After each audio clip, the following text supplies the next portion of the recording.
प्रदेश सरकार के मंत्री, एनडीए में बीजेपी के सहयोगी ओम प्रकाश राजभर, इन्होंने अखिलेश यादव और उनकी पार्टी को लेकर एक बहुत बड़ा दावा कर दिया है। पहले दावा सुनिए, फिर आगे का चैप्टर।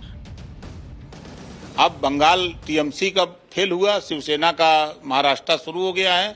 अब उसको खत्म होते ही यहाँ ये देखिएगा, आप ही लोगों की टीवी पे चलेगा स्क्रीन पर कि समाजवादी पार्टी में भारी टूट, मतलब ऑपरेशन यहाँ पे स्टार्ट हो जाएगा। शुरू हो गया है। शुरू हो गया है। ओपी राजभर दावा कर रहे हैं कि समाजवादी पार्टी यानी अखिलेश यादव के सांसद साथी टूटने वाले हैं। समाजवादी पार्टी के मुखिया अखिलेश यादव जानते हैं कि राजभर जो कह रहे हैं अगर वो सच साबित हो जाए तो कोई बड़ी बात नहीं है। और वैसे भी अभी सांसदों के टूटने का मौसम चल भी रहा है, तो नेता लोग डरे हुए तो होंगे, और जब डरेंगे तो बड़े बड़े आरोप भी लगाएंगे। और इसीलिए अब बड़ा सवाल यह खड़ा होता है कि चल क्या रहा है, क्योंकि अखिलेश यादव कह रहे हैं कि अगर बीजेपी से लड़ना है तो मजबूत साथी चाहिए, वो नहीं जो किसी दबाव या लालच में टूट जाए। सुनिए क्या कह रहे हैं। भारतीय जनता पार्टी इसी तरीके से काम करती है और कई दलों को तोड़ चुके हैं। उत्तर प्रदेश में अगर आप देखेंगे तो उत्तर प्रदेश में भी समाजवादी पार्टी के कई विधायक, एमएलसी, राज्यसभा उन्होंने तोड़े थे। भारतीय जनता पार्टी जो औरों की पार्टी तोड़ रही है, औरों के सांसद छीन रही है, यूपी में उन्हीं के विधायक तैयारी में हैं पाला बदलने के लिए। जो डर जाएगा वो अपना दल छोड़ के चला जाएगा। अगर बीजेपी से मुकाबला करना है तो बहादुर लोगों की टीम होनी चाहिए। अखिलेश जी की इस बात में तो दम है। बीजेपी से मुकाबला करना है तो फिर बहादुर लोग चाहिए। दम है एकदम, प्रभु जी दम है। लेकिन ये कैसे पता चलेगा कि कौन कमजोर है और कौन मजबूत, कौन बहादुर है और कौन डरपोक? क्योंकि जब ममता बनर्जी ने अभी से सिर्फ 2 साल पहले अपने नेताओं को लोकसभा के लिए टिकट दिया था, तो उन्होंने सोचा था कि पश्चिम बंगाल चुनाव हारते ही उनके साथी उनको आईना दिखाकर भाग जाएंगे छोड़कर। सोचा था उन्होंने। आखिर दीदी ने भी तो यही सोचकर सयानी घोष, काकोली घोष, दस्तीदार, सुदीप बंदोपाध्याय जैसे अपने पुराने नए 20 साथियों को टिकट दिया होगा कि ये मेरे ताकतवर योद्धा है, हमेशा साथ खड़े रहेंगे। पर कभी दीदी ने सोचा था कि ये लोग ऐसे भाग जाएंगे? अफसोस, ऐसा हो ना सका कि वो टिके इनके साथ। अब इसकी क्या गारंटी है कि अखिलेश यादव अपने ताकतवर साथी चुनेंगे और वो साथी बाद में पलटेंगे नहीं? सियासत में इसकी गारंटी कभी ली है किसी ने? बीते कुछ साल में ही अखिलेश जी के ही कई सहयोगी बीजेपी की तरफ जा चुके हैं, और अगर नेताओं की गारंटी ली जाती तो कम से कम उद्धव ठाकरे के सांसद तो नहीं टूटते, क्योंकि एकनाथ शिंदे की बगावत के बाद बड़े भरोसे के साथ अपने 21 नेताओं को टिकट दी और उसमें से 9 जीतकर सांसद बने। अब खबर क्या आ रही है? खबर क्या आ रही है कि 9 में से 6 टूटकर एकनाथ शिंदे के साथ जा रहे हैं। बचे कितने? 9 में से 6 गए तो कितने बचे? जोर से बोल भैया। 3। ओके, तो बचे 3।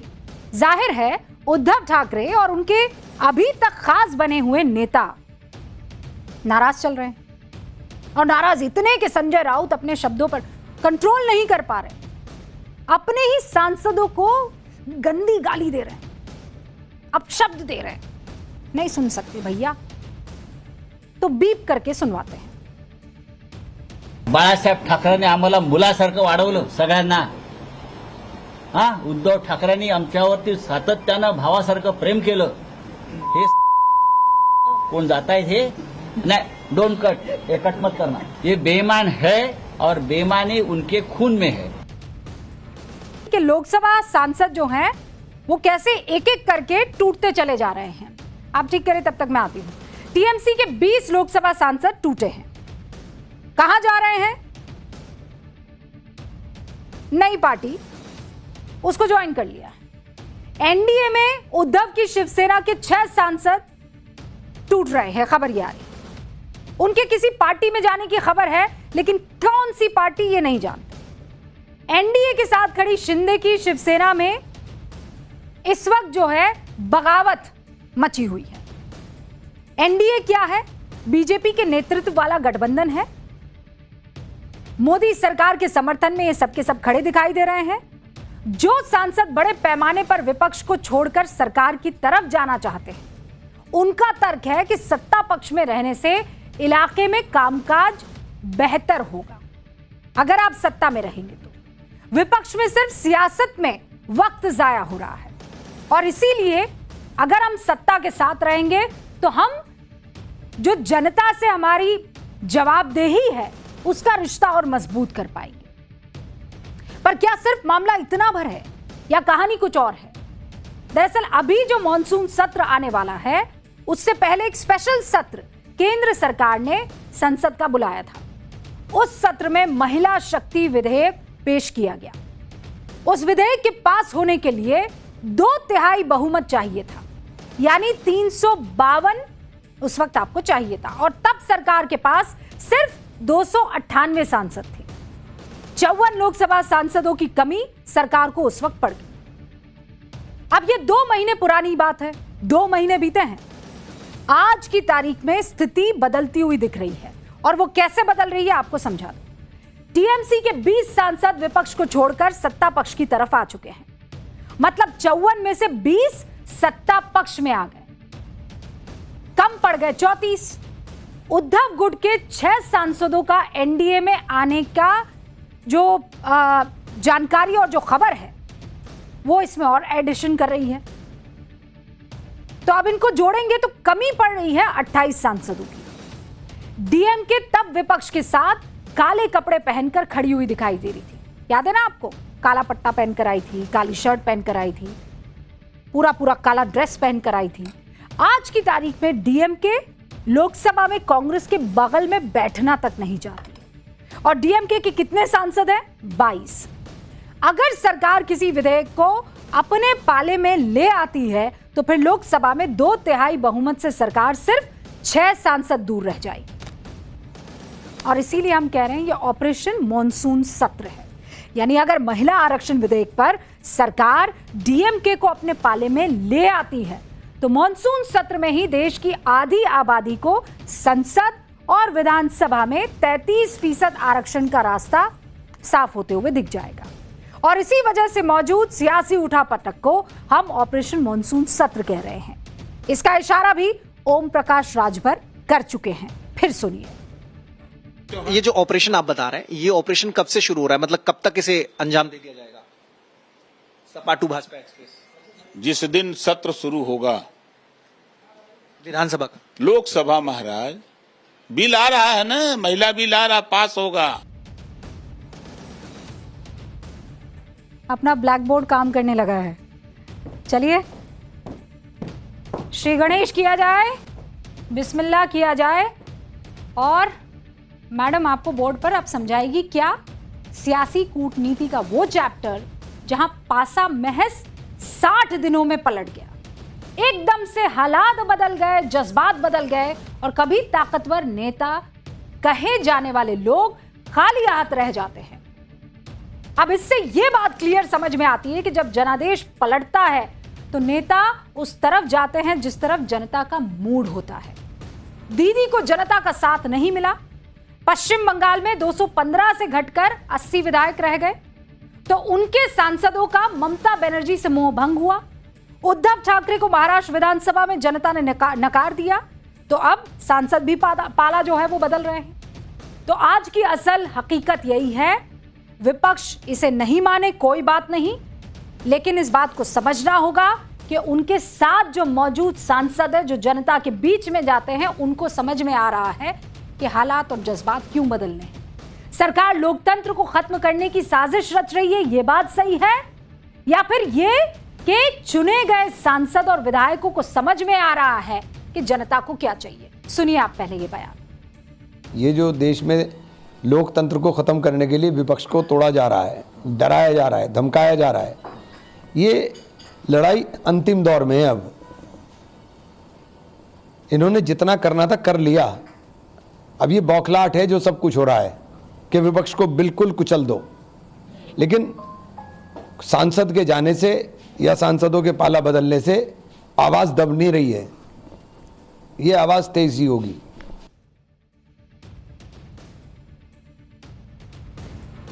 तो भैया इमरान मसूद साहब क्या कह रहे हैं? इमरान मसूद साहब कह रहे हैं कि उन्हें अपनी ही पार्टी की बात इसलिए रखनी पड़ रही है क्योंकि जो सत्ता पक्ष के लोग हैं वो साम दाम दंड सब अपना रहे हैं, संविधान विरोधी इस बात को बता रहे हैं। लेकिन इमरान साहब को शायद इतिहास नहीं पता है। कौन सी क्लास लेनी जरूरी है? हिस्ट्री की,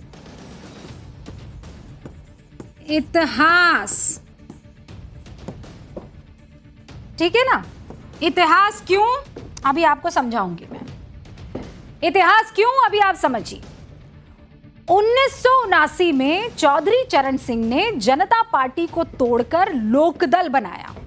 इंदिरा गांधी की कांग्रेस के समर्थन में प्रधानमंत्री बने। फिर आया 1990, चंद्रशेखर ने वीपी सिंह से बगावत करके समाजवादी पार्टी बनाई और फिर राजीव गांधी की कांग्रेस के समर्थन से प्रधानमंत्री बने। 1993 में कांग्रेस सरकार के खिलाफ अविश्वास प्रस्ताव आया तो विपक्ष में बैठी जनता दल चौधरी अजीत सिंह के नेतृत्व में टूट गई। अजीत सिंह से जनता दल अजीत बनकर कांग्रेस को समर्थन किया। इसके बाद में कांग्रेस में विलय पक्का उनका हो गया। अब यह कांग्रेस ही बता सकती है कि क्या इंदिरा गांधी, राजीव गांधी, नरसिम्हा राव के वक्त भी संविधान को खत्म करने की साजिश रची गई थी, क्योंकि तब पार्टी तोड़ने वालों को कांग्रेस ने समर्थन दिया था, या यह जुमला नया नया इजाद किया गया है। हालांकि 1993 से 2026 आते आते गंगा में बहुत पानी बह गया। वो दौर क्षेत्रीय पार्टियों के उभरने का था। तब जनता कांग्रेस से ऊब कर ऑप्शन तलाश रही थी। कांग्रेस से बोर हो गई थी, जनता को एक नई पार्टी चाहिए। लेकिन अब दौर बदल गया है। कभी अपने राज्यों में ताकतवर रहने वाली स्थानीय पार्टियां आज खुद को एकजुट रखने में नाकाम हो रही है। इसीलिए बीजेपी छोड़िए आप, कांग्रेस अपने सहयोगियों को कह रही है कि जो कांग्रेस से टूटा है वो कांग्रेस में शामिल हो जाए। यानी उस जमाने में जो कांग्रेस से टूटी हुई पार्टियां बनकर क्षेत्रीय पार्टियां बनी, वो वापस विलय कर दे कांग्रेस में।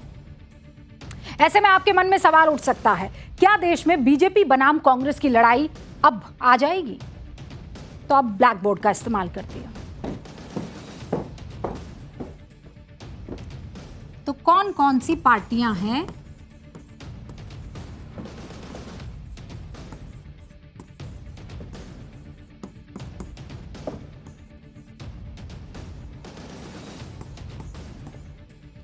टूट रही है, ठीक है ना?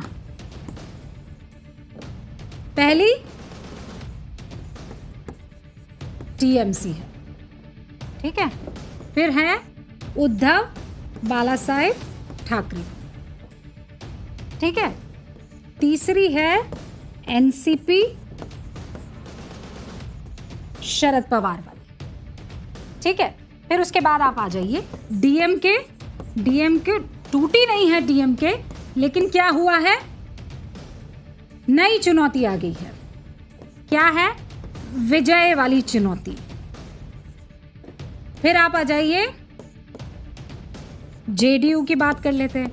अब जेडीयू क्यों? क्योंकि जेडीयू के पास चेहरे की कमी है, चेहरा नहीं है, ठीक है। नीतीश बाबू तो हैं, लेकिन नीतीश बाबू के बाद कौन? अब आप आ जाइए आरजेडी। लगातार हार का सामना करना पड़ रहा है, ठीक है। लालू वाला करिश्मा अभी तेजस्वी बाबू में दिखाई नहीं दे रहा है, नहीं। अब आम आदमी पार्टी, हाँ भाई 10-12 साल पुरानी पार्टी है, लेकिन क्या हुआ? सिमट गई है। कहां सिमट गई है? पंजाब तक। पंजाब। ठीक है, अब आ जाइए एक और पार्टी YSRCP। अब इसके साथ क्या दिक्कत है, इसको भी टीडीपी ने निपटा दिया है। ओडिशा में क्या हुआ आप जानते हैं, बीजेडी। अब बताइए बीजेडी नवीन पटनायक के बाद कौन है। अब आइए आप एक और AIADMK। जयललिता के बाद एक फूट आती गई, खत्म।